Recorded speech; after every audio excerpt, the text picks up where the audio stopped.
Syria में रविवार का दिन इस्लामिक और मुस्लिम देशों के लिए काफी ऐतिहासिक रहा, जहां इस्लामिक विद्रोही समूह एसटीएस ने राष्ट्रपति बशर अल असद की सरकार को सत्ता से उखाड़ फेंका। विद्रोहियों ने सीरिया के शहर अलेप्पो, हमा और होम्स जैसे शहरों के बाद दमिश्क पर कब्जा कर सीरिया को आज़ाद करने का ऐलान कर दिया। विद्रोहियों के ऐलान के बाद असद सीरिया छोड़कर रूस भाग गए हैं, जहां पुतिन ने उन्हें राजनीतिक शरण दी है। असद के तख्तापलट होने को लेकर सीरिया समेत कई अरब मुस्लिम देशों में खुशी की लहर है। दुनिया के कई अरब मुस्लिम देशों ने असद के शासन के अंत का स्वागत किया है, जिसमें सऊदी अरब, यूएई, कतर, मिस्र, बहरीन जैसे देश शामिल हैं।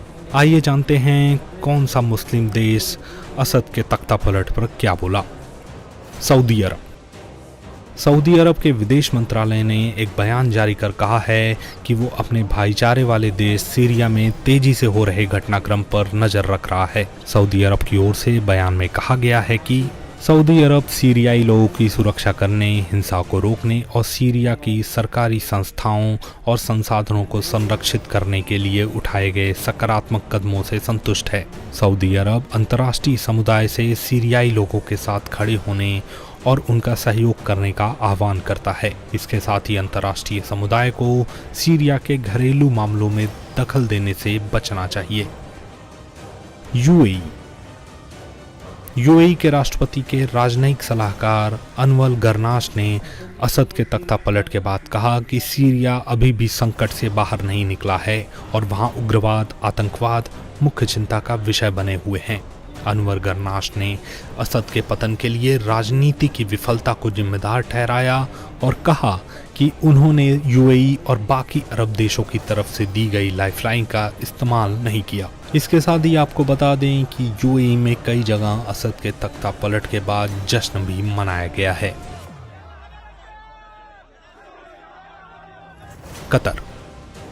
कतर के विदेश मंत्रालय ने बशर अल असद की सत्ता जाने को लेकर एक बयान जारी किया है। बयान में कतर ने कहा कि वो सीरिया के घटनाक्रम पर बारीकी से नजर रख रहा है। कतर ने साथ ही कहा कि सीरिया को अराजकता में फंसाने से बचाने के लिए राष्ट्रीय संस्थाओं और देश की एकता बनी रहनी चाहिए। कतर ने कहा कि कतर अंतर्राष्ट्रीय वैधता और संयुक्त राष्ट्र सुरक्षा परिषद के प्रस्ताव 2254 के अनुसार सीरियाई संकट को समाप्त करने के अपने रुख को दोहराता है, ताकि सीरियाई लोगों के हित पूरे हो सकें और उनके देश में एकता, संप्रभुता और आज़ादी सुरक्षित रहे। बहरीन के विदेश मंत्रालय ने एक बयान जारी कर कहा है कि सीरिया के घटनाक्रम पर वो बारीकी से नजर बनाए हुए है और वो सीरिया की सुरक्षा, स्थिरता, संप्रभुता और क्षेत्रीय अखंडता के प्रति अपनी प्रतिबद्धता पर जोर देता है। मिस्र के विदेश मंत्रालय ने कहा है कि उनका देश सीरिया में हो रहे बदलावों पर बड़ी दिलचस्पी से नजर रख रहा है और सीरिया की संप्रभुता, क्षेत्रीय अखंडता और वहां के लोगों की एकता के प्रति अपना समर्थन जताता है। जॉर्डन के शाही कोर्ट की ओर से एक बयान जारी किया गया है, जिसमें जॉर्डन के किंग अब्दुल्ला सेकंड ने कहा कि उनका देश सीरियाई लोगों के साथ खड़ा है और उनकी इच्छा और पसंद का सम्मान करता है। यमन में राष्ट्रपति के लीडरशिप काउंसिल ने बशर अल असद के पतन के लिए सीरियाई लोगों को बधाई दी है। यमन ने कहा कि वो सीरिया की क्षेत्रीय अखंडता का समर्थन करते हुए उसकी स्वतंत्रता तथा सीरियाई लोगों की स्वतंत्रता, परिवर्तन, शांति, सुरक्षा और स्थिरता की इच्छा रखता है।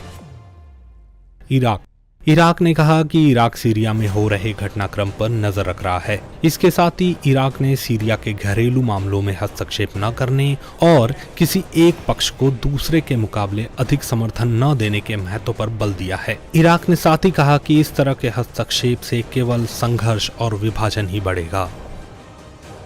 रूस की समाचार एजेंसी के मुताबिक असद और उनका परिवार रविवार को सीरिया से भागकर मॉस्को पहुंचा है, जहां रूस ने उन्हें राजनीतिक शरण देने की पेशकश की है। इससे पहले विद्रोही समूह एसटीएस ने राजधानी दमिश्क पर कब्जा कर लिया था। असद के सत्ता से बेदखल होने के साथ ही सीरिया में असद परिवार के शासन का अंत हो गया है, जो 1963 से सीरिया पर शासन कर रहा था। कई कारण हैं 2011 से वहां पे एक तरह से देखा जाए तो गृह युद्ध चल रहा था।